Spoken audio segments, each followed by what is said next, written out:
Good. Okay, we are moving the Board of Education meeting for Wednesday, November 3rd, 2021 back to regular session. Everyone please silence your electronic devices and we will stand for the Pledge of Allegiance. I pledge allegiance to the flag of the United States of America and to the republic for which it stands, one nation, under God, indivisible, liberty and justice for all.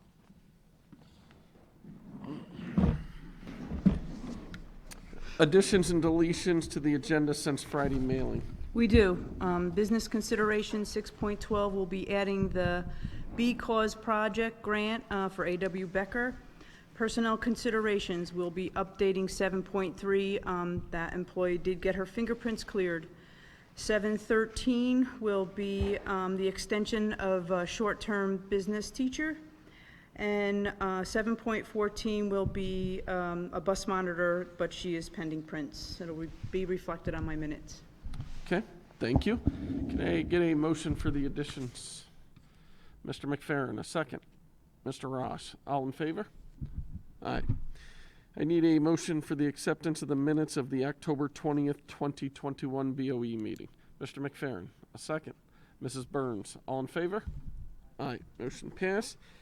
We have no awards, honors, and recognitions or special presentations. We have no hearings and petitions for the first session. I need a motion for one or all of the business considerations.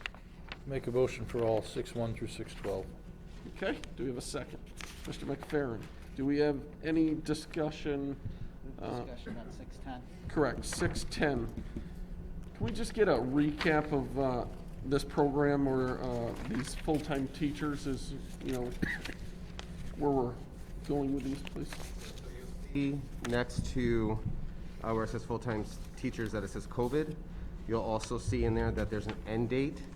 So this indicates, and it's for those of you who have the one page, I was going to talk about this tonight. We just completed our CARES funding grant, which is actually the American Rescue Plan. With that, we know there's a need for supporting staff members who are absent due to COVID-related concerns. So these teachers, 5 of these teachers would be to support the buildings in substituting for those staff members or providing interventions because of learning loss. So it really would be used for that COVID-related types of things. One of those positions, as you can see in that page, would be a social worker.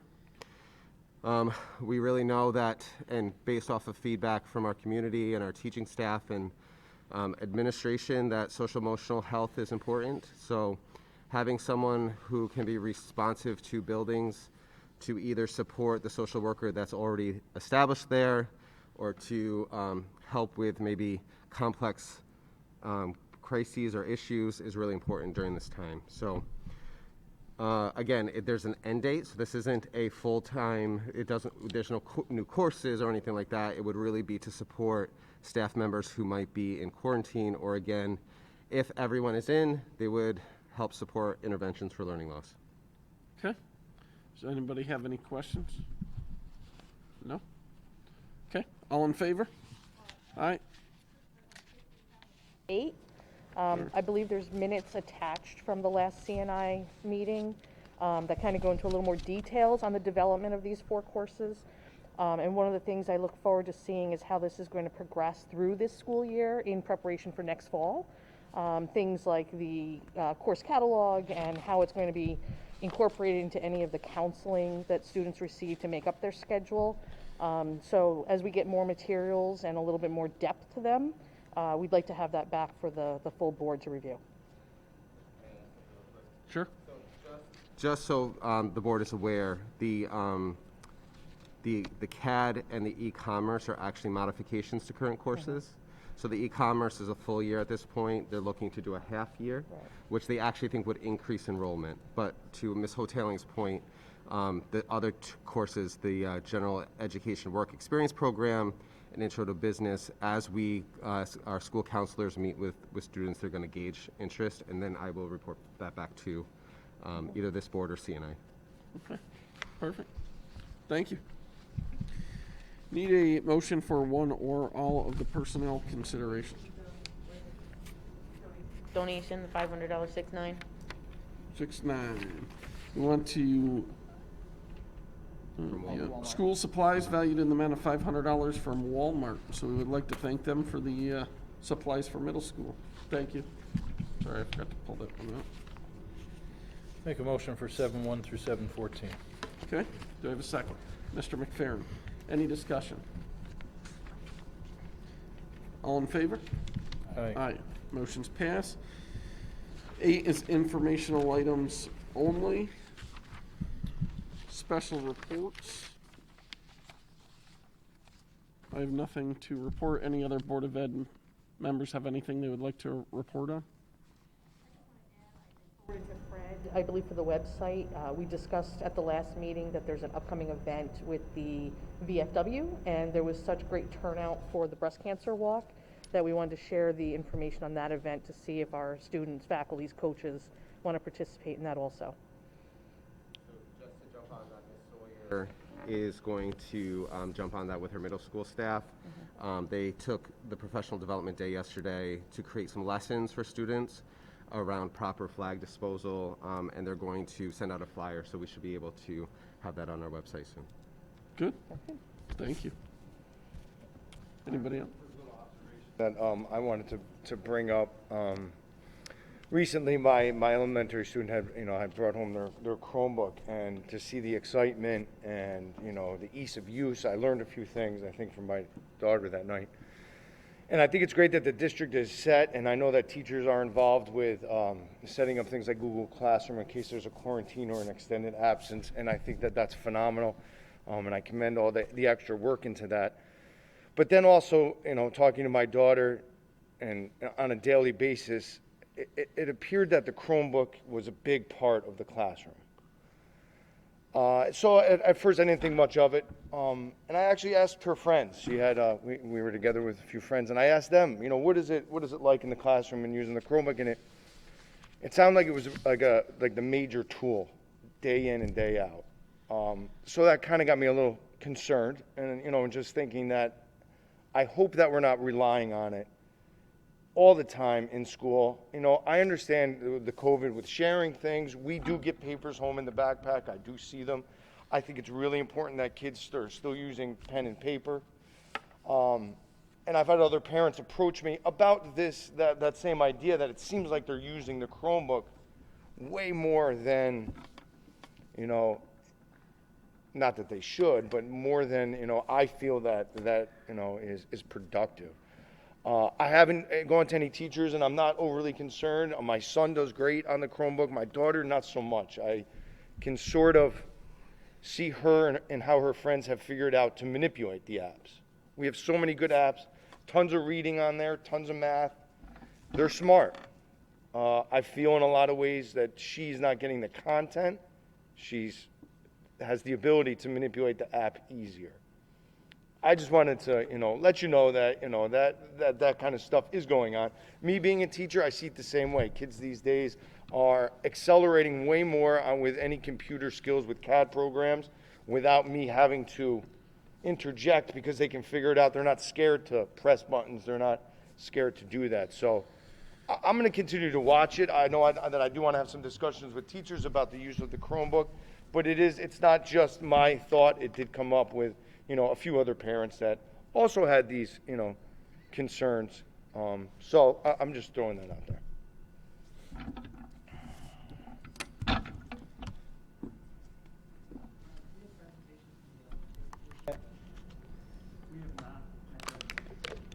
Might be something when we have them to Incorporate in there. incorporate that in.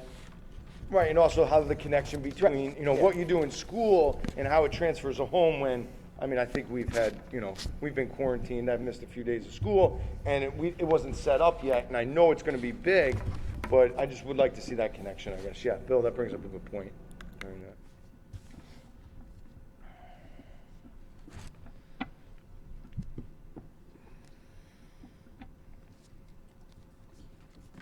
Okay. Anybody else? We will turn it over. On a in-person concert that went really well the other night. Nice job. A giant chorus. Of course, when you spread out, it looks like they take up the entire stage.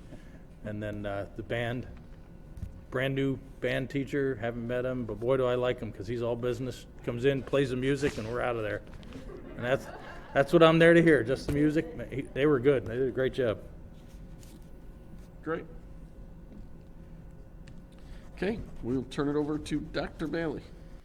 It's fortuitous that the business, a lot of the topics around CNI this past, at the past meeting were around business-oriented coursework. Last week, I had an opportunity to do be a participant in a couple meetings around workforce development. One that was up at Owens Corning with representatives from SABIC, the Capital Region Workforce Development Board, and the Bethlehem Chamber of Commerce, as well as one of the staff members from the Bethlehem Central School District. And that's a committee that we've had 3 meetings now to talk about workforce development in the area. They hosted an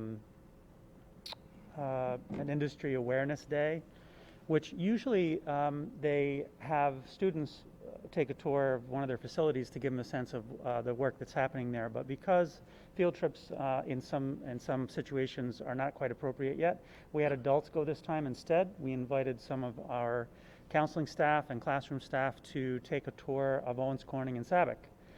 And really just to see what jobs are out there for our students once they walk out the door. Both those businesses talked about openings they've had for sometimes up to as many as 2 years. They do have assembly line positions that, of course, are available, but also engineering positions, office, clerical, things like that. And in some of these positions, with a high school diploma, someone could make as much as $60,000. Some of it is shift work, Monday through Friday. Some of it is 3 days on, 3 days off. But just having the knowledge, our staff having the knowledge, it allows them to better describe to our students what's out there. But really what we're working on and what I've heard over and over again, including with meetings with, it's important to know that Carver has been working with the Albany County Economic Development organization and some other local agencies to create a workforce development school down at the port, including some resources from RCS. What we hear over and over again is soft skills. You would think that people need to know the technical skills, they need to know how to operate machinery, they need to know how to operate a computer, but every person in industry that we've spoken to is the soft skills. Show up to work, wear appropriate clothes, look someone in the eye when you're talking to them, or raise your voice and have a conversation, put your phone away. It's things that, you know, we say are generational, we would have learned somehow from our own experiences, but the industries are struggling because they can't get people to apply themselves. It isn't the technical know-how or the education that's lacking, it's how to be a good employee. So that's making us rethink what we do all the way down to K. How do we teach our children ownership over their work, which is hard to do. You were just talking, Pete, about how much of the work is self-directed, how much is it on a Chromebook, how much is it with manipulatives. If we're purposeful in it, we really can do a lot as a school. We do only have kids 6.5 hours a day for the 13 years or 12 years. However, with continuity and being knowledgeable of how we release the responsibility over to kids, it can really help to improve that. So we're going to continue working with these groups. I also met with the Lafarge Community Advisory Committee last week with some local dignitaries, including Assemblyman Chris Tague. And a same exact conversation. How do we get people to apply themselves? Not necessarily to learn the work, but how do we get them to show up? So I am glad that there's a lot of awareness in our community about what the needs are. And here's a fascinating thing, because the person from the workforce development, capital A workforce development, explained it to me. All industry is suffering from a lack of employees. And we've all taken guesses about that. The statistics, as he has stated it, During the pandemic, and while most of the people who were out on unemployment, the overwhelming majority were in retail or hospitality. And what happened during the span of time, while they were not working those jobs with unpredictable hours, with harsh conditions, with undervalue, they realized they don't want to do that anymore. That's why our restaurants are open limited hours. They're closed on certain days. You know, we can't, there's no one behind the counter. The stores are not open when they need to be. So there's an enormous retraining that's going on right now in workforce development in our area. Retraining people who are 18 or 50. They made a decision. They don't want to be in these unpredictable jobs any longer. So the hope is that we get to a point where we actually do have the trained, ready employees who want to come back to work. So, Dr. Bailey, how do we take these businesses, these companies that are looking for these employees, how do we incorporate that into our career cafe, our career tech programs in BOCES, this new work experience program? What are we going to do to tie all these things together to get our students work ready? And then one of the other things that you brought up was some of these businesses looking for, say, an engineer. Now, you're not going to come out of high school and be able to go be an engineer, but how do we help our graduates of RCS that go off to college get an engineering degree? Do those kids come back to us sometimes after college? Are they looking for help trying to find jobs? How do we, I guess, incorporate our RCS graduates 4 or 5 years down the road to help them get, work within our community? I guess, I'm looking out, I guess I think that's something that we need to look into or see what we can do. It's his job. Anybody that's going on for a 4-year degree or more is going to have a college placement office that deals with that. We don't have the facilities or the manpower to do it at high school. Right. There's not a lot of colleges, honestly, that I've seen with my kids that are actually taking that step from like an alumni perspective, or they might post things on a board, but I don't think the connective piece is there. But it's almost like you'd want there to be a local level alumni kind of thing. Like, I've gone to these colleges out there, I've got this educational background, but I really want to live closer to my parents. I want to live back where I grew up. Is there networking opportunities somehow? I mean, it's not a big swath, it's not a big town, but it'd be really valuable if we made that connection for even 4 or 5 a year. It sounds like a new position for the business office. Yeah. Because we don't want the graduates coming back to our schools. No. But Well, yeah, I mean, No. teaching degrees, we want them back. but we don't want them back here looking for us to help them find work in No, other no, no, places. I'm not I thinking about think it's job gotta be like an searches. online. But It's the more- business office, we can always add another position there. We seem to do that quite frequently, and that would be a Yeah, career no. counselor. Yeah.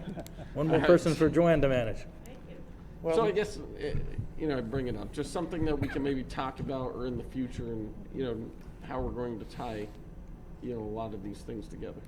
A couple pieces we've talked about over the last few years is being purposeful in how we implement. There is this kind of training and instruction going on in every classroom in the district.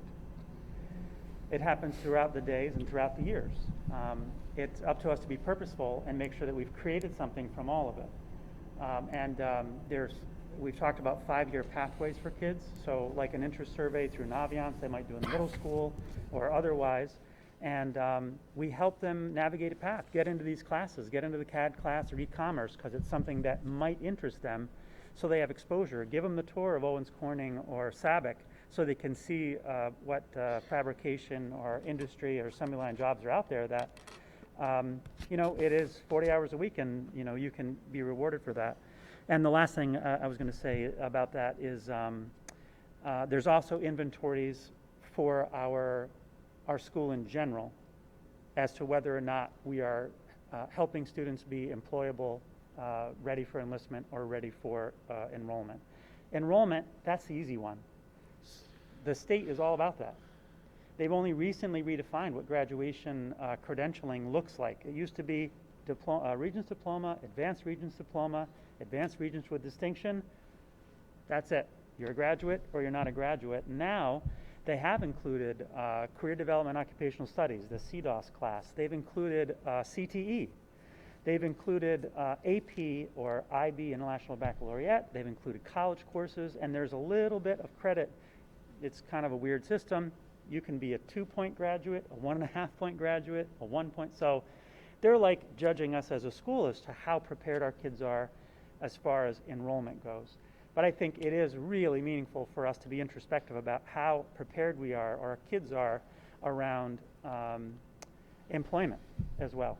And with the work, the economic development and the workforce development, I think with the things that they're interested in trying to do, I think they're going to be super powerful partners.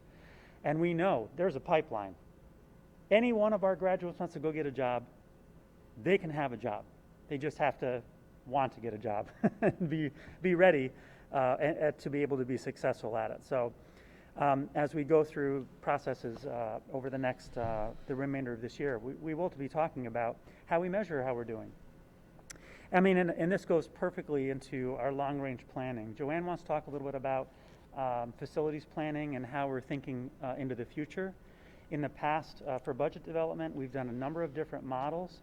We've done instructional presentations and then budgetary presentations from each building.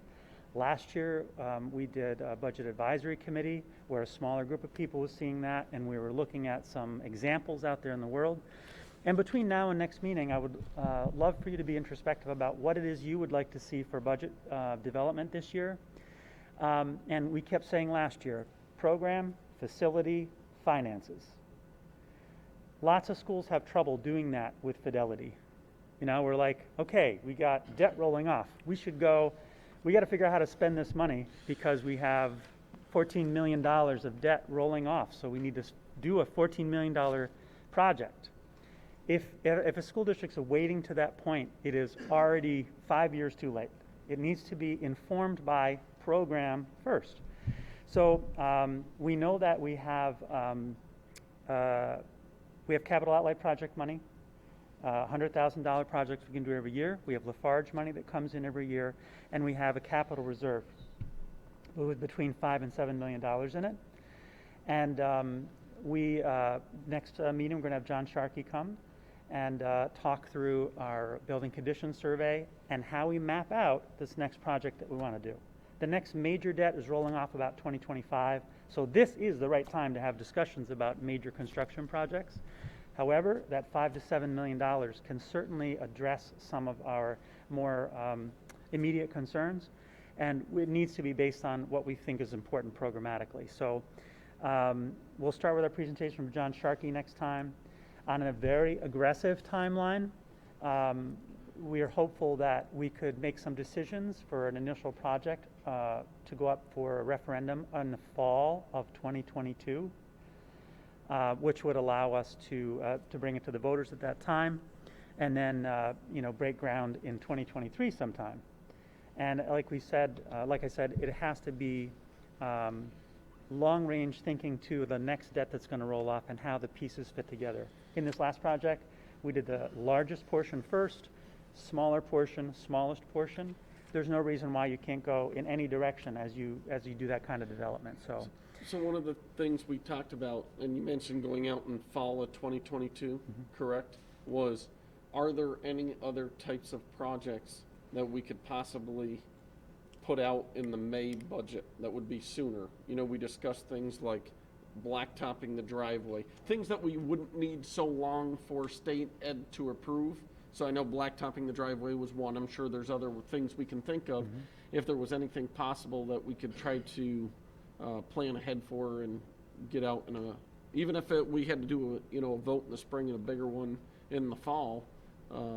I mean, the last time we did 30 million and spread it over a few years. So I'm not sure if we want to go that route or break it into 2 different votes.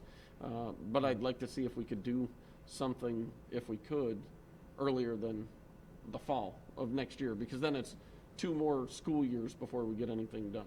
the 2 things that we have at our disposal, and Joanne can correct me if I'm wrong, capital outlay project needs to be developed, but in cooperation with our architect. That's a $100,000 project. Correct. In cooperation with our architect and submitted to SED for approval before the work. That one does not require does not require a vote, does it, Joanne? Correct. It would be part of what the voters approve in the plain, regular budget adoption. That's Okay. where it would be. Yep.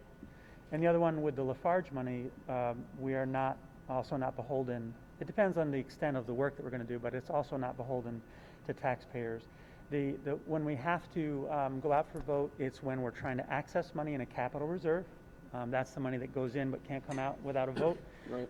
Or if we were looking to generate money to do a larger scale project, or we're going to use debt that's rolling off. But Joanne can talk about that a little more. So the point of all this is we think it is advisable for us to develop a long-range planning advisory committee that talks through these things and has a long-term view. So that will involve some discussion about program, but without a team of people that's pretty diverse looking at what the architect's going to present to us, because they're going to talk about HVAC systems and lighting and seating in the auditorium and the floor on the stage. I mean, it's so diverse. We need to have a purpose and be able to prioritize things. So, and obviously it should have some board members that participate in that. But by next meeting, when John presents, I will talk a little more about what that might look like as far as timeline, but we're really talking about a year or 2 or 3 committee that's following it through. Buildings and grounds is one piece of it. It's more, we find that to be like more day-to-day and the implementation of things that have already been decided. But really for long-range planning, it's got to have a pretty diverse group of people helping to champion for something that we believe in over the long term. So do you have any suggestions about what that might look like? And so when we come back next time, we can more articulately kind of form it? Everybody. Yeah, we've had long-range committees before. We've had construction committees. We've had the big forums where we invited the public. I don't know how you want to do it. I don't. Yeah, I mean, I think when we initially started, we came up with a list of $100 million worth of items. Right. And then we had to prioritize, like, these are our top priority, second priority, third priority. And so I think that's the process or start that we need to think of a larger scope and then list what our priorities are. Because I'm sure if you get enough people involved, you'll find a list of $100 million worth. But I don't think in this climate you want too many people on this committee, because you're not going to have a productive meeting when they're sitting 18 feet apart in the, unless you plan on trying to do it all virtually, and that's another nightmare. I do think that part of the process will be we have an architect that was relatively successful with our phase. We're happy with his work. He's going to be an integral part of this. He will come in and we just completed the building condition survey, which outlines some of those big ticket items that are infrastructure, bricks and mortar, things that we have to take care of, and then there's the instructional component. When I talk about, and one of the things we have to do is a long-range facilities plan, which we hired John to assist us with as well. And one of the things that we can do together, and when we do a long-range planning committee, that's not something that I see as an overtaxing thing. It's twice a year, and we do it every year, and it's a board thing, and we invite if people in that need it. The process that John will walk us through is for a referendum, is to identify just what you said. Tell you, there could be very well some smaller project that we can put up for a vote in May, and that's part of this process. John will be able to say, and with our input, look, we could do this, and that'll take care of that, and we can get that done next year. Not so much work with M&E&P, like the mechanical engineering and plumbing, all those things. So those are all things that will be part of this process, and we'll kick it off next board meeting. John will come in, address this, give us an idea of a timeline. Then we can identify how he'll go out to the other stakeholder groups and involve the teachers, the leaders, all of us, and the board as a goal to oversee that. So it's a little bit of work to do. I did speak to one of the district's attorneys who felt that, having a referendum ready to go out in the fall is an absolutely doable timeline. We don't want to cram a huge project through for May, but we certainly could do pieces to your end, and that will be all part of this process. Okay, perfect, thank you.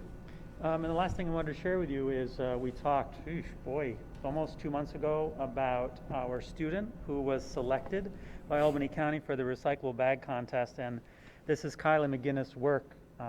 So there you go, a gift for the board from Albany County in celebration of her winning design. Very nice. Yeah, thank you. Thank you. conversations about having some of those leaders of industry come in to do like a mock interviewing day with some of our students, having, you know, the preset, the resume building that we do on our end, but then those soft skills you're talking about, you know, I don't know, we can't handshake anymore, but in the past, a good handshake, eye contact, you know, being able to sell yourself with some confidence about your worth. Yeah. And getting that feedback after it's done about, you know, if this was an entry-level position, these are the things I thought you did really well, and these are some things that you could work on in the future. And maybe there are people that can be identified through that process for, you know, future projects. The great thing is these large-scale companies, they have workforce development, personnel, leaders right in their organization. That's exactly the type of work that they are interested in doing. And in the old days, 5 years ago, 3 years ago, everyone could just hang out the piece of paper and people would come in. They recognize that is not how things are working now. So they're very interested in being more active in that. But hence, you know, like the creation of this committee. They can't do it by themselves any longer. They recognize they need schools and other businesses to help them with that. So they're very willing to come in and help with that kind of work. This is perfectly along the lines of what we're interested in doing in the Career Cafe in the high school, giving students opportunities during the lunch or during their study hall or before and after school to come in and sit down, have a community or a employment seminar, yeah, or even actually open application. Of course, jobs around industry and heavy equipment require you to be 18, so it's a little limiting in that respect, but they are willing to invest in a 15-year-old if they stand the slightest chance of showing up at 18 and taking a job. They're all in. So they're more than willing to help us. Talking about, I don't know if anybody else has noticed, but this pandemic has absolutely destroyed soft skills. I mean, I've been teaching ninth grade a long, long time. This is the most introverted, quiet, malfunctioning group in public that I've ever seen. They don't understand what it's like to be out with people. They don't know how to speak up. They don't know how to hold and carry themselves. And they're struggling with that piece more than I think the curriculum piece. The soft skills is just, it's lost because they've been at home alone on their video games for a year and a half. And they don't know how to act. And I mean, it's one thing to try and bring it out, but holy cow, I mean, unless you see it on a regular basis in a large group, I don't think you have any idea the damage that this has done and how far behind it has put these kids. Probably not as much with the little kids because they haven't gotten there yet anyway. But man, the ones come into the high school, oh. So that sounds like social emotional support, right? I don't know if it's as much social emotional or, yeah, I knew you were going to try and get me on that because you know where I am with that thing. But no, I don't think so. I think they need to get out in the real world. You need to socialize. Basic school skills. Yeah. Basic school skills. And I would, just as someone who's married to an elementary teacher, say it's in elementary as well. Is it? Oh, it is. I can tell you from a K teacher that the number one thing with kindergarten is about socialization and separating kids, putting them in masks and setting up with rules that they can't touch each other, can't, you know, is just, it's killing the K program. Maybe I just figured that like elementary teachers have always done that because they've always had to deal with socializing little kids. By high school, normally they figure that part out. Yeah, I know. But now they don't. They're And part of that's the strange. pandemic. A lot of that is the computer games. well, it's a combination because they were on those computer games forever. The other thing I wanted to mention, you're talking about all this workforce development. Nobody mentioned the trades again. How many years am I going to keep bringing this up? Yep. That we can't do anything to get people into the trades, and I can't find an electrician. I can't find a mason to point up my chimney. My septic and sewer guy's got a message that says, if you're not an existing customer, call somebody else. Because there is nobody out there to do the work. We need to build a trades program here. If we take that $4 million or whatever it is and put it into some kind of a facility where we can teach the trades, that would be a huge benefit to this community. And to the people going through them. Yeah, Those kids. And I got to imagine those trades, those union programs that have all of those apprenticeships and the way to move people through would be eager to share their needs with a district so that you can, right. Yeah. And I bet we would bring in people from other districts because a lot of other districts don't have it. And I know we can send them to BOCES, but do we really want to send all our kids out for the stuff that we need to have it here in our community? I'm signing up for that committee, Bragg. Put me on it. All right? Put me on it. And I agree with you, yeah. And that's what we hear over and over again. You know, the people at the table, we all had children that went to college, and we all admitted that all of our college graduates, if given a second chance, may have chosen a different path. They may not have chosen to spend 4 years at college. They would have chosen to go into a specific trade and gotten on-the-job training where they could pursue something they're really passionate about. All of our college kids or all of us? No, our college children Oh, may have good. made a different choice. I thought you were talking, because I might have made a different choice. Right. You know? So they recognize that as well. And we recognize that college is not the only answer. It's an important one. We need skilled people as well, skilled, highly educated people as well. But the trade craft is So the vacuum we right need to now. get to Sharkey ahead of time and tell them, listen, find us a spot connected to the bus garage. We could put in a shop where people can learn how to weld and to do plumbing and do electrical, and we need something like that desperately. Yep. I've never heard you say that before. Glad you brought that up. Just record it, and next year we'll play it same time, same place. Oh, it For won't those of you take that until haven't next heard. year. He'll say it again before then. Okay, we will turn it over to Mr. Engelhardt. So if you refer to the page, there was so much that I wanted to talk about. I'll try to go quickly. But a lot of this is things the board asked for. So I already covered the ARP, so I won't go into that specifically. We already created the nursing and the clerical support for that a couple of board meetings ago. I did want to talk about transition coordinator. There were some really great clarifying questions from the board around this. The first was the caseload and what that would look like for this person. So Ms. Agustinoni was able to give us some numbers around that. One of the things that I didn't articulate well was really the scope of the work. So if you look at that, it really is around more the coordination aspect of this. It is not for the transition work necessarily itself. A lot of our special ed teachers, our school counselors will be doing a lot of that type of more specific and specified work. It's around that keeping track of students, making sure meetings are being kept, those types of things. As noted here, it is required to have this as part of some IEPs for those last 2 years of high school, and then they become the point person for outside agencies as well. One of the questions that came up was around training for this individual. So there's already been discussions with outside agencies around that and connections to other in-house transition coordinators. Chalmont, for example, we've already made connections with them and to try to get a better idea of what that looks like. Monitoring around that is, obviously, we want to make sure that this isn't overwhelming and that we've kind of dotted all of our I's and crossed our T's. So regular meetings throughout the year, but then a final meeting annually with all of the stakeholders of that transition team. And we really do want to be reflective on this and make sure that we're doing it well. Pause. Any questions, thoughts? Does that final meeting also include the students? The final meeting, because there's so many of them, it would be more around the process itself. Would it make sense to have some sort of survey at the end about things that worked, things that didn't work? Student feedback, maybe family feedback too? I don't know, just, No, it's a good idea.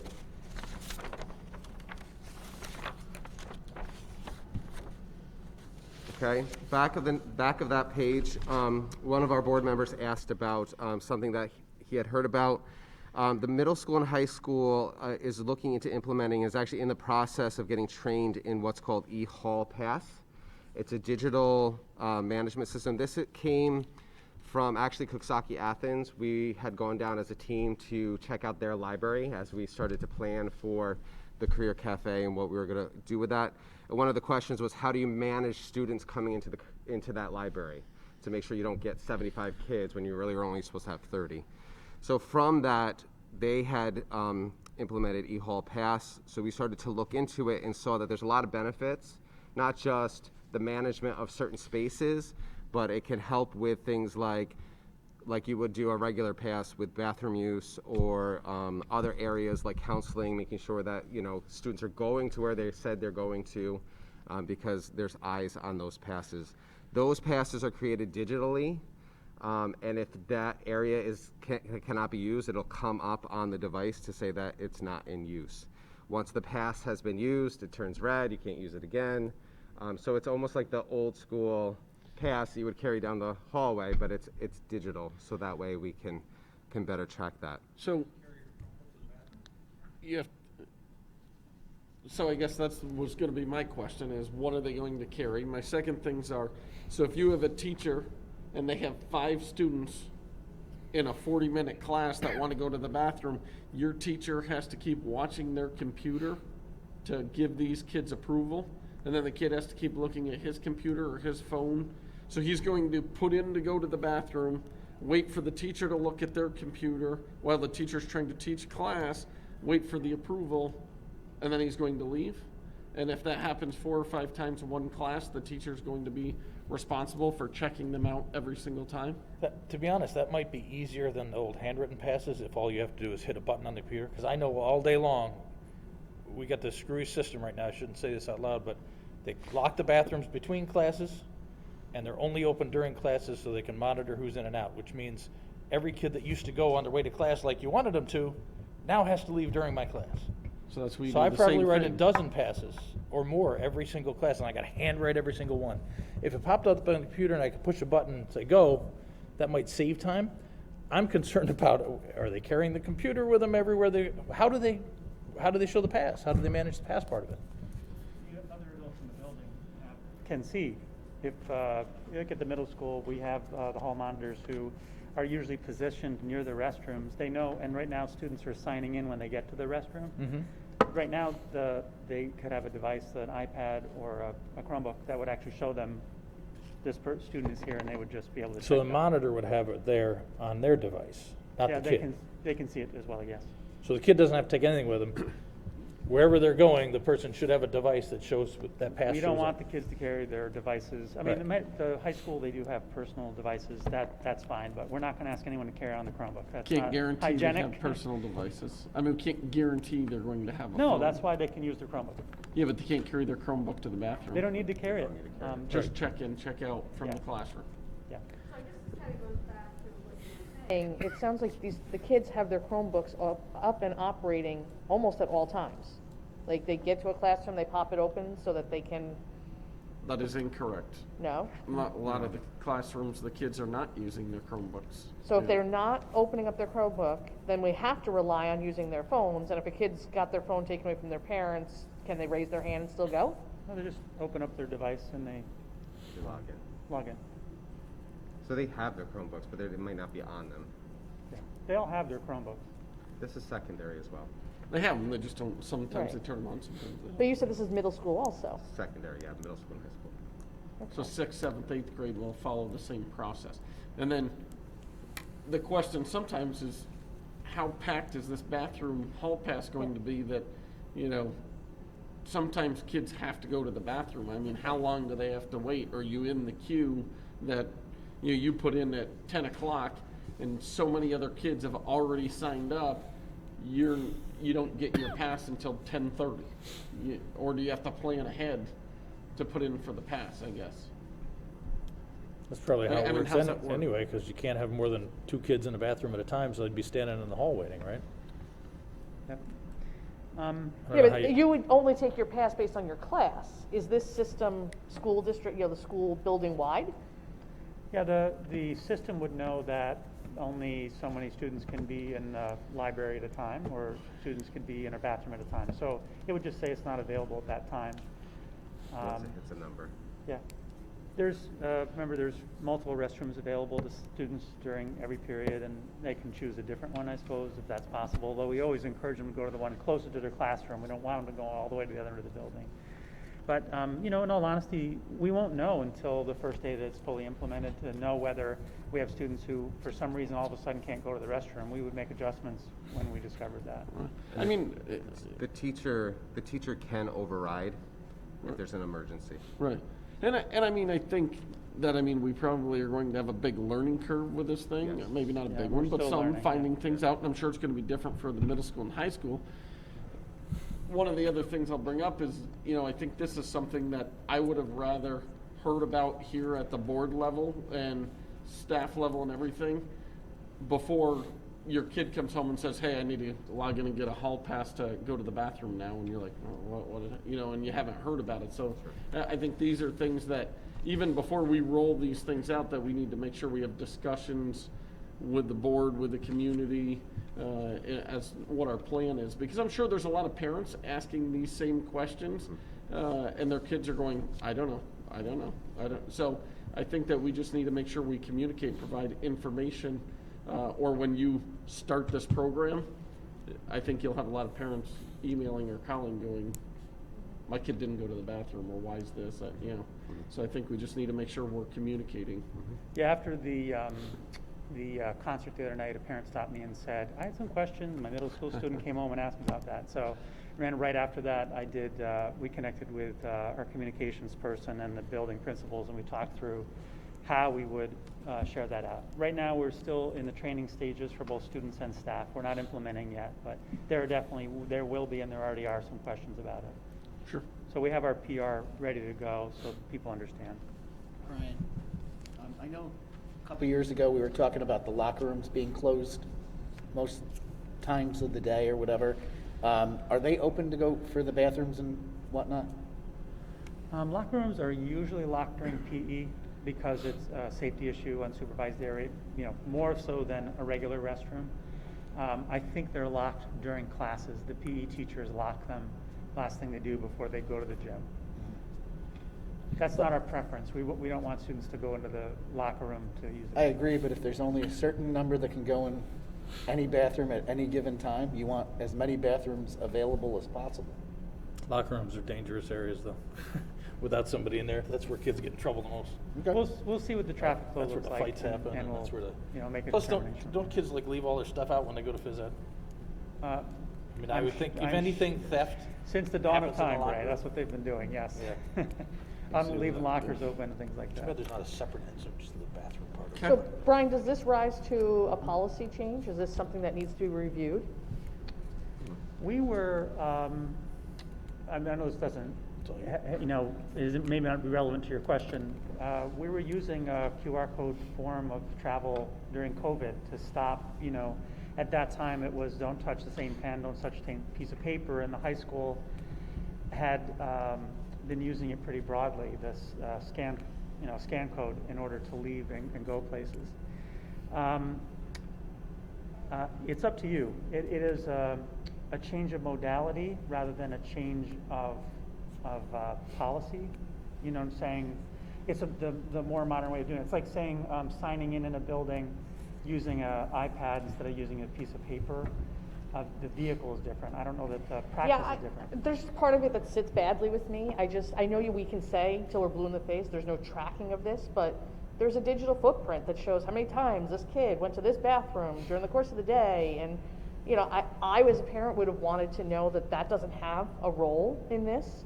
But to me, that means it is a policy. And this is used for this purpose and this purpose only. A pad or an eraser they used to use, you throw that away. Nobody knows that. Not anymore.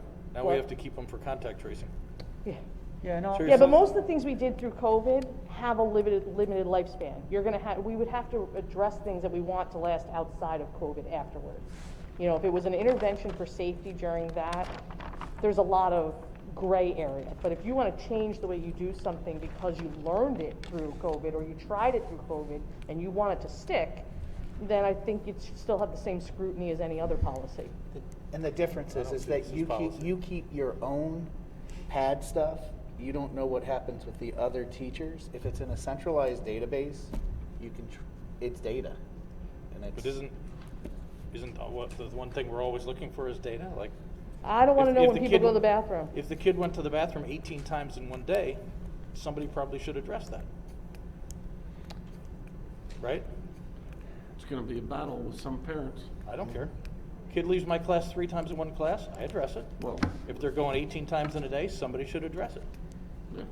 There have been times in both the middle school and high school where we've implemented widespread sign-outs that were tabulated because of vandalism or pulling emergency boxes or something where we specifically had to track students leaving classrooms. There have been times when we've done that, but it's not done on a daily basis, and it's so onerous to do.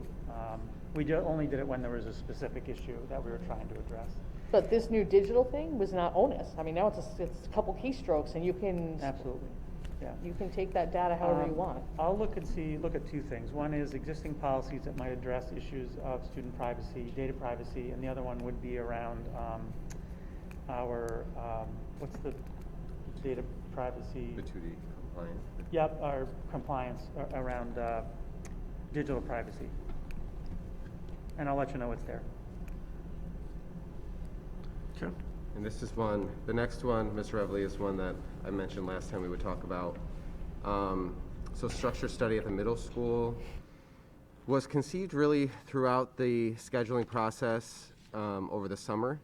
At that time, 7th and 8th graders, it did not seem like they would have additional study hall time. So the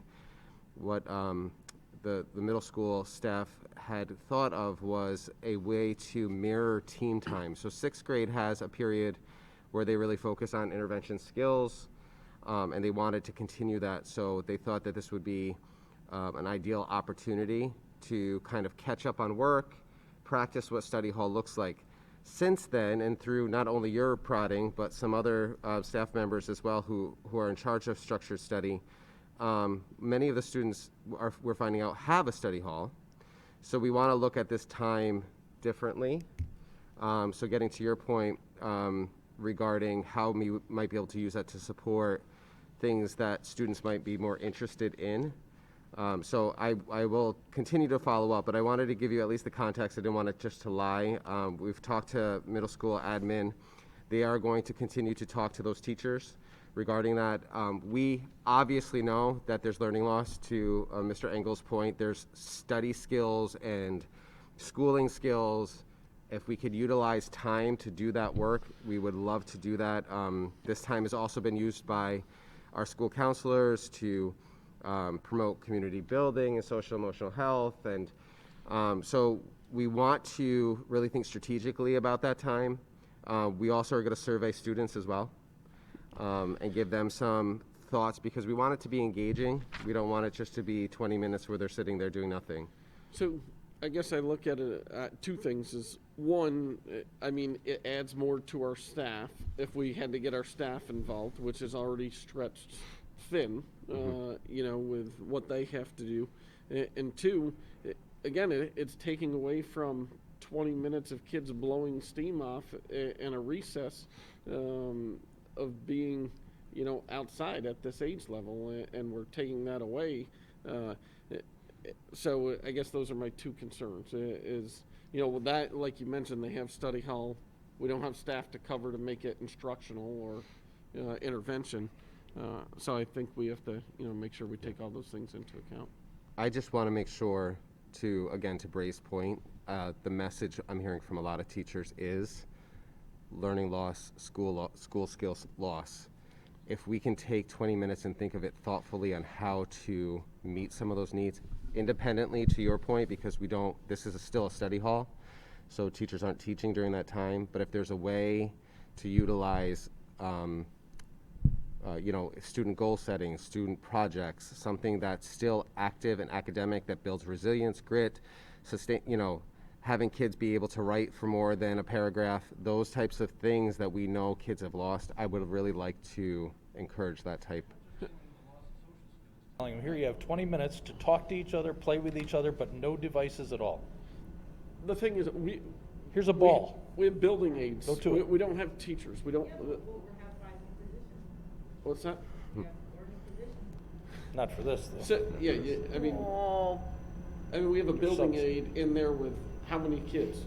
40, 50, 60 kids. We have one building aid, two building aids. That's all we're doing. They're watching the news. They're not working on homework. Right. They're not doing anything. And I don't know if we have the staff. I mean, we can't go ask, 5 teachers to pick up an extra class to go sit in, structured study hall to help with homework. I mean, it's hard when the kids already have study hall and now we're throwing this on top of it. I mean, it's a lot to ask of the staff to, do. I mean, I think the kids need it, but do we have the people? I mean, yeah, we have hopefully 6 new teachers, but I'm sure hopefully, we don't need them in other places, but I think that, we may. Fred, after your evaluation and seeing the many already, why wouldn't we consider reinstituting recess? Well, I think to the points made here, we may not have the staff available to supervise properly, so we'd have to look into that. If we give 40 kids that were sitting with a BA, a ball, I would have some concerns over that. But that's not to say that's not an option. We could look into that. I still, it would come down to a supervisory piece, so we'd have to look into that. Isn't there kids in recess at that time already? 6th graders. Yeah, So- 7th and 8th grades are the only ones that took it away. But some of our 7th and 8th graders or 8th graders have extra study halls this year because they're not taking health because we didn't have a health teacher. They have other classes that they're not allowed to take, so some kids in middle school have extra study halls. Right, so this is for a lunch period for 7th or 8th grade. How many BAs are typically in recess for that period?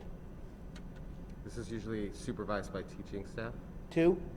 Teaching staff. by teachers. 2 teacher staff, and we lost that ability this year. Are there other sections that they're teaching? Well, I think this is where they started thinking about it differently. So we'd have to look at it, Bill. I don't know. I'd have to get back to you. I think it'd be something to take a look at. If we find that many of these students already have study halls, we should really consider reinstituting recess, in my Or opinion. something that meets the emotional part, the socializing part of it. We may not be able to have recess the way it traditionally was done, but you certainly can provide some sort of outlet for them. I mean, if half of our issue is they're sitting still and they're isolated and we're trying to reincorporate Yep. just being able to talk to people, it seems like that would be a better use of time than nothing, because we can't instruct them and they don't necessarily have the structure at this moment in time to make academic use of it. Okay. Thank you. We'll turn it over to Mrs. Moran. I'm going to talk about just a couple of things this evening. One of the things I'm going to mention up front is that I met with Mr. Dorrance the other day. We all know that transportation is a challenge. It's a challenge academically for 10th period. It's a challenge every day to get our kids from home to school and school to home. And it continues to be. The bus driver shortage does not help. But what we can do, and I know this is going to create some sense of angst for people, but Yankee Trails can help us. They can help us do our sports trips one way. They can do approximately, I don't even give Mr. Dorrance this good news yet, but they can do pretty much all of the runs that we can't do that start before 10th period and our elementary classes go. I'm going to meet with the union. We're going to go over it, the CSEA group, just so they know it's not an effort to reduce driving opportunities for them. They'll still go pick up the kids. They'll bring them back. So at least this way that we're not torn between what do we do for 10th period transportation and what do we do for a sports transportation? Because very often when people want to say just make it do academics one day, sports the next. It doesn't always work that way because the runs are out. We need a certain number of drivers and runs to do elementary. Sometimes it's easier just to do a sports trip than it is to when we need more buses for academic intervention. So hopefully this will alleviate some of that. Again, it's, athletic transportation is not an aidable expense when we excuse me? Before we go any farther with that, because we're already doing it at April Park, for complete transparency, first thing I want to know is how much it's going to cost, because $400 a trip. $400 a trip. Yes, sir. Total right now about $23,000, which is more than what we would pay just about what we would pay in a regular year in salaries. And that'll be reduced because they'll only be doing it half a year, and it gets the kids to where they need to go. I understand it gets them where they need to go, but I can tell you over there, the transportation department went nuts, the community's going nuts, because you see these big fancy coach buses roll up. They know it's more than, and I know we can't get drivers, I totally understand that, but I don't think it's a good idea. I don't think it looks good. I mean, people out here are struggling to make ends meet, and we're gonna have coach buses driving their kids to sporting events? And the optics of doing that, and then still having to cancel 10th period periodically. Because there's nothing worse than thinking that we have expended all of this for sports, and then we've still had to cut short the academic needs that And we have. shuttling kids home. Kids can't get home on time. Well, didn't we already approve Yankee Trails last meeting or 2 meetings ago? We approved one bus trip for a while ago, and it was a lot more than $400. We, you know, it's not, this would be something that we would approve as a board. So do we approve it as a as-need basis, or we're going to just contract all the runs right from the start? Any of the ones that we can't commit to, which are the ones that leave at 2:45, 3:15, 3 o'clock, 3:30. I mean, you know, we gotta have this conversation because I either have to enter into an agreement with them to do it or not. So I don't wanna do it without the board's approval, so I would be more than happy to hear everybody's opinion. How are other districts managing They're this? they're doing the same thing we're doing. Joanne, is it a problem to have one-way transportation at any level? What do you mean? Taking kids to a game and they have to find their own way home? No, they don't. We go back and get them. Our Okay. drivers go pick them up. That is not what I was saying. Our drivers will go pick them up. Oh, so it's Yankee Trails one way for 400, that's why it's only 400, because they're only Correct. dropping them off and then leaving. Yes. And we still have to pay to send our bus out to bring them Yes. back. Yeah. So, and I'll even top it, because I would agree with moving forward with it. And the other thing that I would look into, that I was going to bring up with new business, is I also think that we need to look, whether it's at Yankee Trails or somebody else, for some of our other extracurricular activities that are struggling to do field trips or anything else because of the lack of transportation. You know, like, we have a lot of clubs, a lot of extracurricular activities that have been shut down because we don't have the transportation if it doesn't fit time-wise. So, I mean, I think that some of our other clubs should be able to look at this opportunity as well, not just sports. I mean, if the, French club wants to take a trip to wherever they want to take, and we don't have a bus to send them, then that's an opportunity that they should be allowed to look at as well. Haven't Because clubs always been able to do that, though, if they fundraise for it? Or you're asking the district to pay for that? I just wanted to interject something, because the daily trips, like the trips that are part of curriculum, we have always set a guideline that it try and occur between 9 and 1:30, which is outside of the bounds of when we're usually transporting kids to and from school. I don't know that we've had to refuse trips yet, but if they did ask, we absolutely would have to. right, I mean, if we take a trip to, Yeah. wherever, we've taken trips to Salem before, we've taken trips to other places, other organizations, Museum. Huh?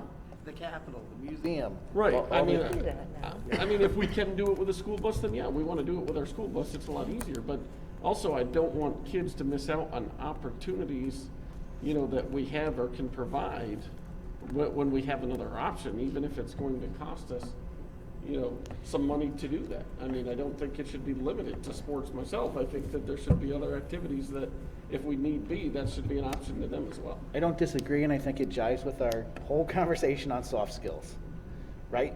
Every single time you send them out to do something, they're interacting within their own class, within their own structure, but out in front of the public with eye contact, with manners, with everything. So I would be in favor of it too.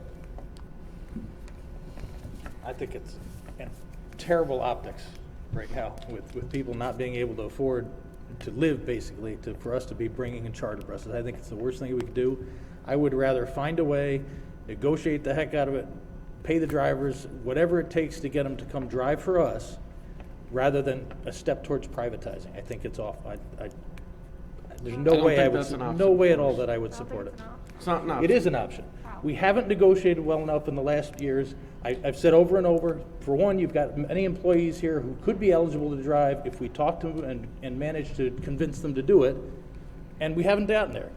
That hasn't happened since I've been on the board. But we can't force people to go get their We bus haven't driver even license. asked them. We haven't even negotiated to make it an option. Bringing in a company like that to drive after-school runs is not only cost prohibitive, It does not look good, and the people of this community are gonna go nuts as soon as they see those Yankee Trails buses starting to pull up. I'm living it already, so I know it's gonna happen, and this district is not as well off as where I work. But what's the solution then short term? Because we're gonna run into this. Number one, scheduling. Start scheduling things later if we have to. In the winter, it's not as big a deal because a lot of the games happen later anyway, because you don't need daylight. And just keep on working on negotiating. Well, that leads me back to what's the discussion at the school, at the other school level? I mean, there's got to be an impact to other schools on the scheduling of sports and coordinating of all these schedules, because you can't do it as one district. Right. You have to coordinate with all the other districts. So, I mean, I can't imagine that some of our other smaller neighboring schools are going to go out and hire high-end travel buses. So It's not just small schools. Mohanison shows up here with charter buses. Averill Park's doing it. This isn't just a small school thing. Every school is doing the same exact thing, or not everyone, anybody that needs to do runs. It's not just a small school. I mean, this isn't limited to just us. And we're certain don't it's know being that- done at the district level, or are there booster clubs that are supporting that as extras? It's a school team bus run. I don't know. I guess that's a question you would ask. I don't know how or why a booster club would be involved in transportation of a modified football team from Mohanison. It just seems like I And just it's think. not a long-term solution, right? It's a No. short-term solution. But To the get problem, us to the where- problem's been going on as long as we've been here. It's not something that's gonna go away. We're not gonna hire for this season and all of a sudden we're gonna have bus drivers show up at the door. So you start doing it now, what's gonna happen next year when we still don't have drivers? Honestly, the only way I would support it is if there was a cancellation of 10th period, the sports runs are canceled also. I don't think that it should be parsed out as one is getting more than the other. If we can't manage what we need academically, and we do get that part under control, and then we do the extra, I have an easier time describing that. I don't like it, the optics are still terrible, but there's no way I can support us ever canceling a 10th period remedial and still seeing those buses roll up. And I mean, that would need to be worked out, in my eyes, you'd have to work that out ahead of time, because I know that if you do it short term, you'd get hit with a fee also, but I think we have people screaming now about 10th period, rightfully. And for us to start saying that this is where we're gonna focus all of our resources, it's bad. you can't do anything. I mean, we can't contract Yankee Trails to go do our 10th period bus runs. That's not an option to start driving the charter bus through Ravena. I'm not dropping saying it kids is. off. They don't have school bus lights. I mean, that's not an No, but option if they've for got us. so many drivers, why are we not able to get the drivers? We're not offering them something that they're offering, obviously.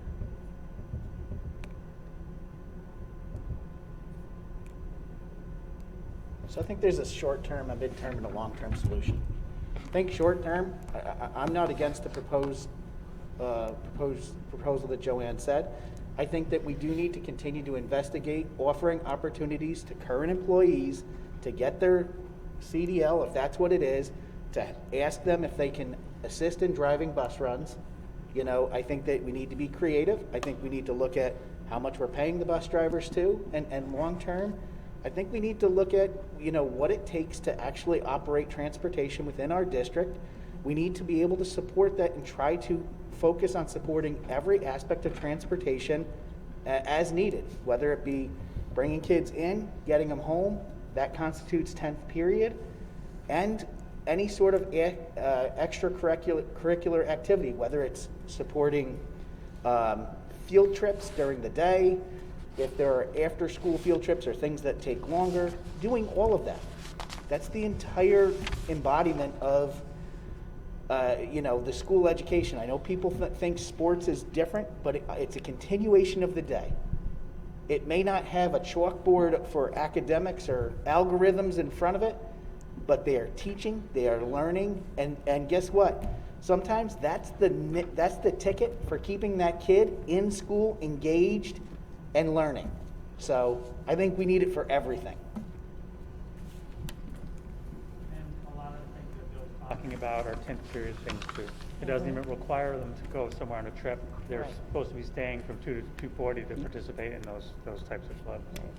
What we've been trying to do is we've been trying to, as equitable as possible, say on Monday we're in that pickle where we can't do both. we make a decision to cancel tent on Tuesday, we make a decision to cancel sports on Wednesday. I mean, it hasn't been every day, but we're trying to do it with some equity. There's no equity. We have to cancel something, it's not equitable, because then we're having to make a value decision about what's Right now, we're canceling 10th period. I'm not even sure we even have any sports going on. I mean, I think almost all fall sports, I would assume, are done or have been done for, you know, since we have last week, maybe one team Yeah. or two teams. So Right. we're not, it's not like we have 5 buses going out on sports runs right now. If we have one, I would be surprised. You know, so we're canceling 10th period, and we don't have conflicts with anything to do with sports. The next probably 2-3 weeks, I'm guessing, we don't have any conflicts with sports. I mean, we're very limited on the number of teams that are still playing until winter sports start playing games, and we're struggling with 10th period. But yeah, the bus and transportation and driver issue, it's, again, it comes back, it's not just our school, it's not just our area, it's the entire country has this problem.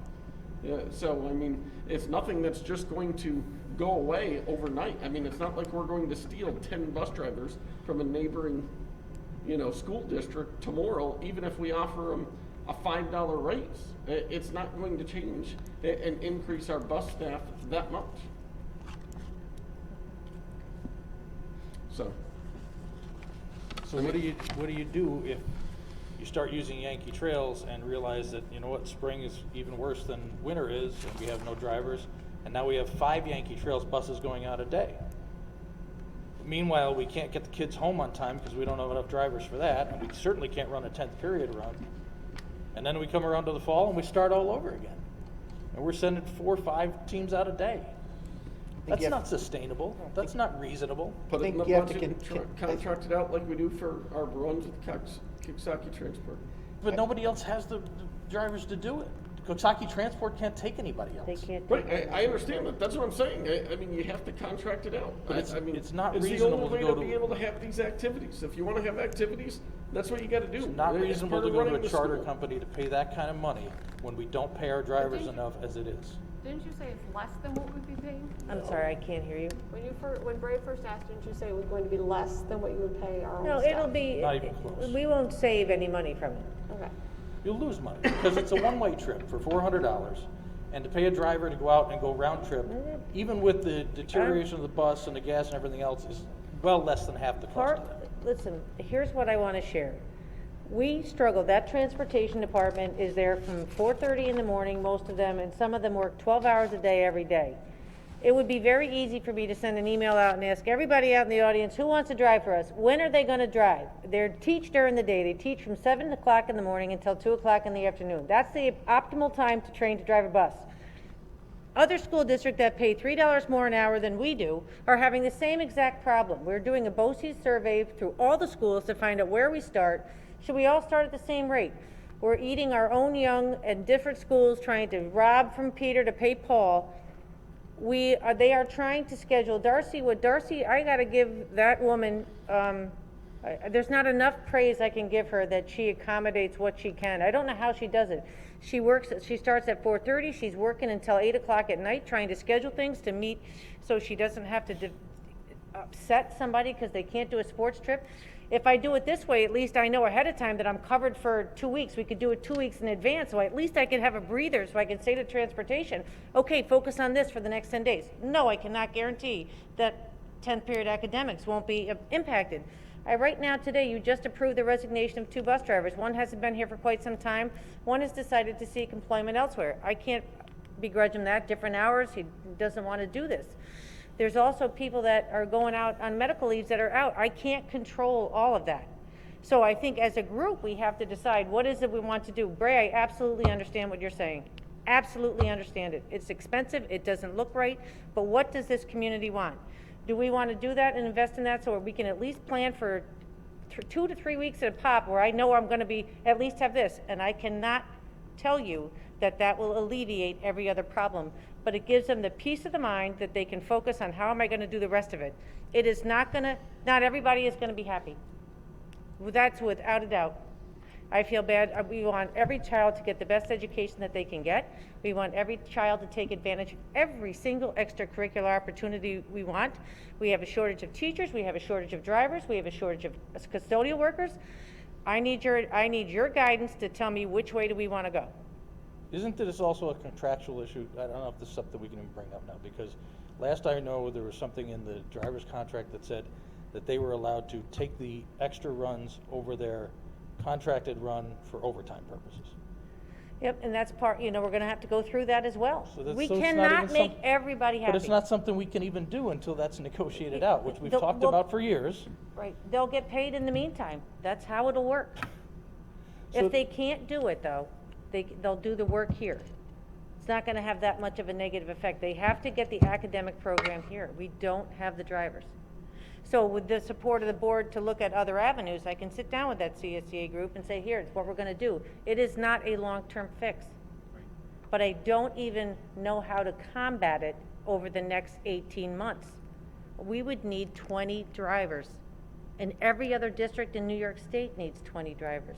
The only reason that Yankee Trails can even consider doing it is because it's one way. And they're already working with several other area school districts. Well, and because they charge so much that they can pay their drivers more. Yeah. I'm just, that's really what the And problem if is. you wait so. any longer, somebody else is going to I'll let sign it them go, and up. I'll tell them I don't need them. I told them I'd give them an answer tomorrow. Yeah, I mean, if you don't sign them up now, in 2 weeks, they're gone, because there's 10 schools right behind us that are gonna sign the contract. But I still don't understand, if it's a contractual issue, how do we hire them and violate the contract? Can't do that. We're doing it now, Brig. There's certain things that we're doing now that aren't optimum, but That we doesn't have make it no okay. choice. It doesn't make it okay to go No, ahead and but- contract out what we're supposed to be giving to our own employees.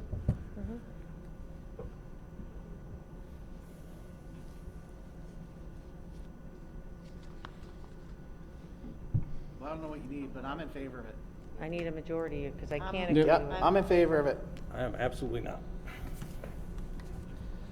Come for it. All right, we got 5. Is this something we have to add now, or is this something No, we just I'll bring it back next time we meet. contract next time? Okay.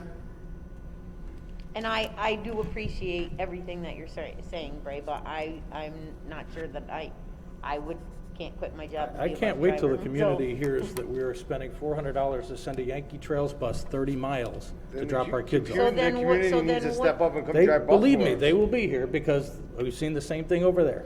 Microphone's right there. They can come drive. No, that's not it. That's not what I'm saying, but that's If I could drive fine. my kid to the school, I would drive my child But to so, the okay, sport but event. if we don't do this, then we cancel Sports. sports, and then we're gonna have a whole nother set of people angry about it. So I get that That's fine. we're You not gonna guys, make everybody you happy. voted, that's fine. I'll go with it. I just wanted on the record that I dissent. I don't agree. It's fine. And my only assurance is our priority is education. And I understand, listen, all my kids played sports, I love it, it's a part of my life, I still go to events and I don't have kids playing, but our outward appearance has to be that we've met the needs academically before we've offered sports. And I just, short term or not, I just don't see that. I know you can't make the assurance, but for me, I need to hear that if we have to cancel it, then we have to cancel the sport event also. That's the only way I see any equitable, and it sucks because everybody's losing something, but. Not do this thing altogether, and we would still have to cancel 10th period. So it doesn't, then we, everybody But what we're gets saying canceled? is we prioritize that, we will Yes. throw money at that because we can. But if your kid needs remedial work, you're out of luck. Or what about the kids who are sitting here at school waiting for a bus that's out on a run to come back and get them home, and they're getting But we home an can't hour do- later than they okay, should? But we can't do a Yankee Trails to take those kids home, can we? No, they don't have red lights. They, yeah. there's We no could red sell them a lights. school bus and then hire them can't. back, but I'm not sure Yankee Trails wants to buy any yellow school buses and give us drivers. And Do something to hire the drivers, I guess. I don't know. I'd give a big bonus for every bus driver that wants to come and work for us. How about And that? another thing that you have to check is, are all the drivers 19A certified? I Because have the list of the drivers. that not are- all of them are. Yes, I do know that. Okay. And make sure they know that, because they have, They not do. them in the past, but other companies have tried to send CDL drivers that were not 19A certified. Yep. That's it, I'm good. okay. We want to move on to your. Actually, Teddy, before you move on, the other thing that we want to throw on the table is there anything creative we can do to reduce the actual number of runs to consolidate? Is there anything we can explore with the community that draws down the number of students using our bus if they already get transportation? Are we able to consolidate some of those runs that take some of that burden off? So I know that there's been some informal conversations, but what can we explore that might meet that need also? How many kids are on a bus at 2:05 and how many kids are on the bus at 2:40? And Yep. I'm assuming, can we go from 10 runs to 8 runs and have 2 extra drivers for Right. 10th period? I would assume or hope that they've looked into that, but maybe we Not can only ask that, I again. think we heard informally, can we incentivize people driving their kids in and picking them up from school? We'll look at all those. Look at all of it.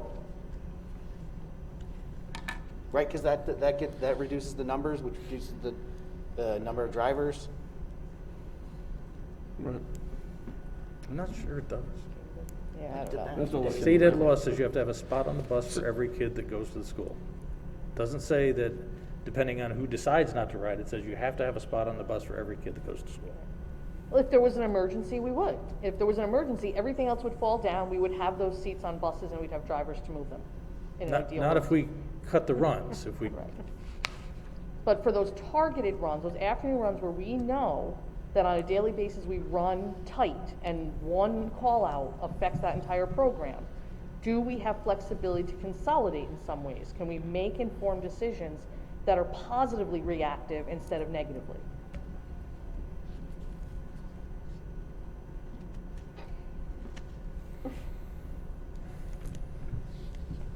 Thank you. good luck with that one. I don't even have a comment. We good? I'm good. Okay. New business. I have an item.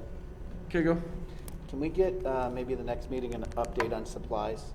Yeah, I can give you an update right now, Bill. I think what's evident in supplies is that try to do things a little bit different. It's been the direction of the board that the district pay for and I'm going to distinguish between classroom supplies and teaching supplies. So classroom supplies that parents would have been expected to purchase and bring in. We know that there were some snafus. I'll own that.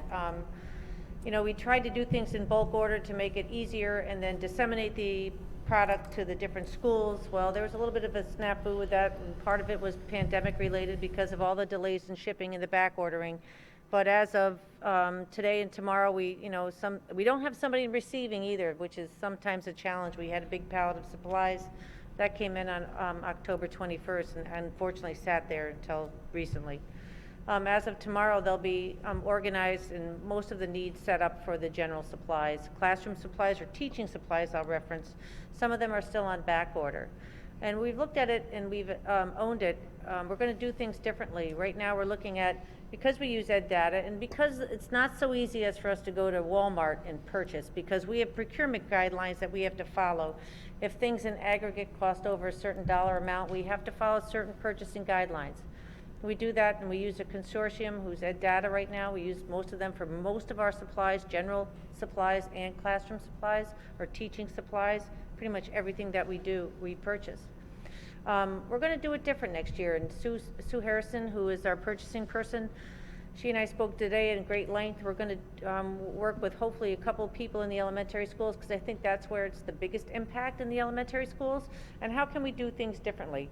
We'll have the teachers put in their supplies for their particular classroom because the goal is not to have parents purchase the supplies. We would like to purchase the supplies. So we're going to come up with some new ways to do that. I think you'll find that most of, there's still things on back orders. We have the Cascade rep that won the bid, that she delivers stuff to our school herself as often as she can. We put a duplicate order in for some of the other items and they wouldn't fill that because they were still waiting on some other back ordered items. So we are probably at 85% of whole right now or by the end of this week. And we're going to do it differently next year and hopefully there won't be a pandemic that has resulted in some of the delays in shipping. That has been not an excuse, but a reason for it. So hopefully with what we learned with some of the problems we had this year, we can make it a better process in the following year. So if shipping is, because I know shipping is one of the major areas of concern, I think we need to be creative and maybe start purchasing and coming up with our supplies list, maybe towards the end of the calendar year, Yep, and that's- ordering yep. for the next year. Again, it's one of these things. You're going to buy a stockpile. You're going to pay for, if you're paying for supplies for next year in this year's budget, it's going to cascade each and every year, right? But you're going to maybe get ahead of the curve and ahead of other districts and getting these things in-house. It is November, right? 85% is a number, but we want to be at 100% September 1. We want our supplies available to our teaching staff as kids come to school. We've got to do better. We should start ordering stuff now. I- Like, not even waiting. If I you wait agree. until June, it's going to be too late. You will never get it by September. Like everything else in this world, it takes forever to get things. I mean, there's certain things you can't get for a year and a half now. I mean, you have to start ordering and stockpiling things, I think, now. I mean, for next year, I would think already. So that's It's my hard, thought. but, yeah. Thank you. Okay. The only other thing I wanted to add to new business is, what I'm glad to see, we're doing these academic awards and bringing kids in. Glad to see we're doing the concerts. Love these things. We're doing things with kids and runs. I want to make sure that we have a discussion, maybe next meeting, is what our plan and process is, what the guidance we're giving to our staff, administration, as far as how we're going to, moving forward, with all the other extracurricular activities we do, what the plan is with them so they can start planning. What are we going to do with graduation? What are we going to do for the prom? What are we going to do with National Helpers Club? What are we going to do with National Honor Society field trip? What is the guidance that we're giving our staff in order to do these activities?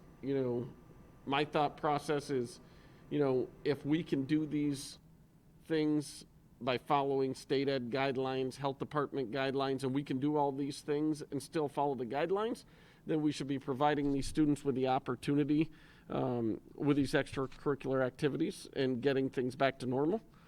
Obviously, if we can't meet the health guidelines that are provided to us, then, like everything else, then, we can't do them. But I just want to see if we can get some, information as, how we're moving forward and the guidance that, I don't want to put you on the spot and get answers now, but, plan for next meeting. Okay? Anything else as far as old business? You guys, any topics here you want to discuss? Okay? C&I committee meeting. You want to discuss this? Minutes are attached. Hearings and petitions. We have 2. Just want to remind people before coming, please limit your questions or statements to 3 minutes as to ensure sufficient time for everyone present. We are going to set off a buzzer, right? So we have the buzzer for 3 minutes. I will ask you a couple of times if you go over the 3 minutes to please stop or refrain so we do not have to shut off the microphone. Any topics which fall properly under executive session will not be discussed in public session. Some of the things that we want to bring up is if people have conversations, we do not want it to include a discussion about your child's teacher, your child's principal. Those are things that would be personal and things that would be discussed in executive session or with administration. So we just want to remind people of these guidelines. And we will start with Kathy Blennis, please.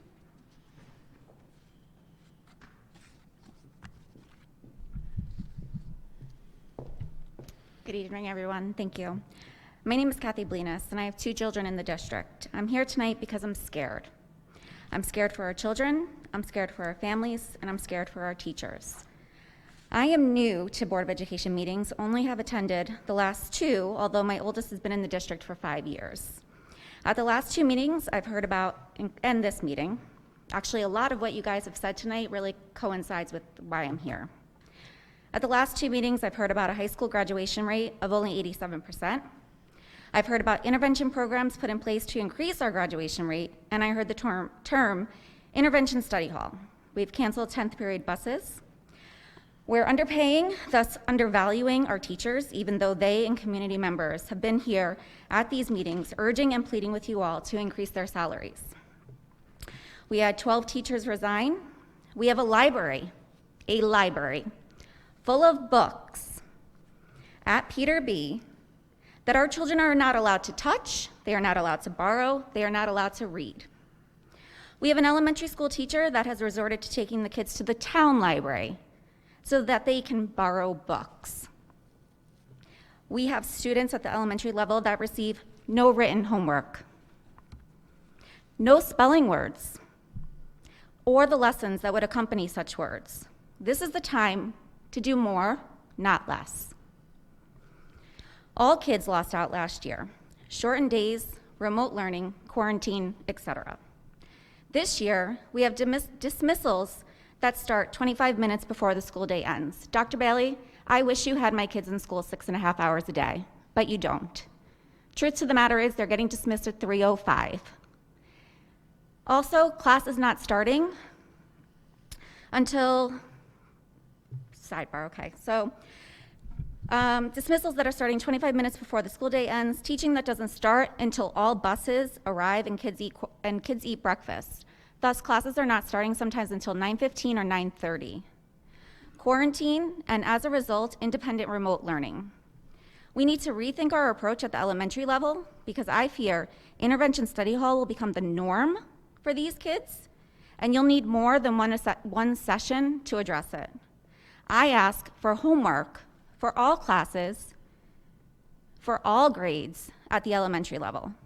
I ask for our school libraries to be opened up, and I ask that we compensate our teachers so as not to lose any more. And because I have a few more minutes. The Chromebooks are being utilized at the elementary level quite often. What I see as a parent is I have no idea what my kids are doing as far as I can see what's in the Chromebook, but there's no grading, none whatsoever. And Google Sheets, unlike a Word document, don't pick up mistakes. So when they spell a word wrong, like guitar, G-R-T-I-R, my kid thinks I did it right and keeps going. The Chromebooks are not the answer, not at all. Please finish up. And one more thing, buses, parent drop-off, parent pickup, Mr. Engelhardt, Dr. Bailey has been on the side of my emails. It's like a circus. If you want to incentivize parents to drop off and pick up, we need people out there that are a little bit more aggressive with the parents that are dropping off. Parents need to stay in their cars. If you are a driver, don't vacate your car. Stop loading your kids in like it's the Dukes of Hazzard. We have broads walking, dozens upon dozens of people that are walking in the car line. And we need shelter for the kids because the rainy days that we just had, when they're waiting at dismissal time, 10, 15, 20 minutes because the car line is so long, the kids are out there in the rain. They're gonna get sick, et cetera, et cetera. Thank you.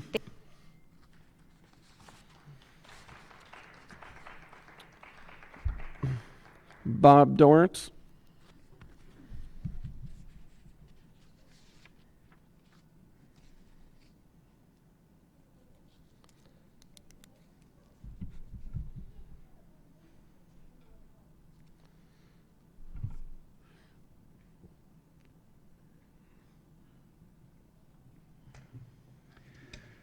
Good evening, everyone. I'm here tonight to just address some concerns that have been brought to my attention with regard to the RCS athletic program. Many of these concerns have been addressed multiple times, but I was recently made aware of an email sent by a member of the Board of Education to the superintendent. The email was full of inaccurate statements about how another league school handles homecoming. It had an aggressive and demanding tone and probably incited some displeasure with my job performance among the Board of Education members who read it. It stated, and I quote, "We keep asking these questions and nothing changes. Homecoming is a school event and not a football game," end quote.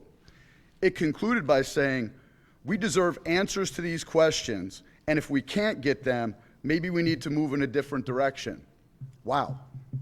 Well, I'm here tonight to tell you you have been given the answers to these questions multiple times. They're just not the answers that you want. So publicly, here are some of those answers again. First, there's concerns about homecoming week and that some teams don't get scheduled for a home game. Since I took the AD position, I have tried every year to schedule as many teams as I can for a home contest during homecoming week. Many factors go into scheduling and making changes to the schedule in these games. This year, the concern centered around the boys' varsity soccer team. They had 2 games during homecoming week, and both were away. Both of the games were part of our opponent's homecoming weekend. In addition, they were schools that we played only one time on the schedule. Either of these issues separately would have made it difficult to make a change.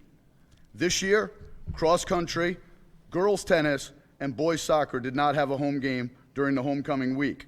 However, the only concerns I heard from the Board of Education revolved around the varsity boys soccer team. Second, volunteer assistance. I was recently sent an email from the superintendent saying that there was concerns about volunteers or unapproved volunteers on the sideline at the football field. I provide a list for the Board of Education to approve every season. The volunteers are not allowed to begin work in our programs until the fingerprinting process has been completed and they are cleared. Apparently, there was some concern at our last home football game. Let me assure you, these people are not coaching. They are simply our guests, and there to show their support for our current team. The fact that these players and coaches are willing to return and support their former program should be considered a good thing. This practice occurs with many of our sports teams, not just football, and I was not aware of a single concern expressed about this practice until it came up at the football game. I might also add that while I completely agree with the fingerprinting process and understand its importance, I need to ask if we're going to extend this policy to our recently retired teachers from our district who had previously been grandfathered from the policy. Are we really going to put these people through a fingerprinting process and the more than $100 expense to come back and continue to work with our students? I'm almost done. There are other issues that come up. Turf field usage and scheduling, uniform rotation for purchases of new uniforms, parents in the role of score bookkeepers, just to name a few. They seem to be specific to certain sports that the Board of Education has a vested interest in. This could easily be addressed with a more open line of communication and, more importantly, a mutual respect between the Board of Education and myself and what we're all trying to do and accomplish in our athletic department. Instead, they get discussed via email, behind closed doors in executive session, and I'm rarely even a part of those conversations. I would like to ask the Board of Education tonight to include me on future agendas of Board Education meetings that will involve questions or concerns of the athletic department. I can't and won't work to satisfy personal agenda items that seem to only apply to specific teams and don't extend to our other teams in the athletic program. But I will continue to look out for the entire athletic program and do the best I can to make sure that it's a positive experience for all of our student athletes. If you're willing to include me in future discussions, my hope is that we can work together to try and find the best possible solution to these questions and concerns that come up. Maybe we could start with a discussion about transportation in the future and brainstorm ways that we can make that work. I appreciate your time tonight. Thank you. Thank you. Upcoming activities, 11/11 is Veterans Day. No school and district office will be closed. 11/17 BOE meeting, 7 p.m., high school auditorium. We have no reason to move to executive session. I need a motion to adjourn the meeting. Mr. McFerrin, a second. Mrs. Klein, all in favor? Aye.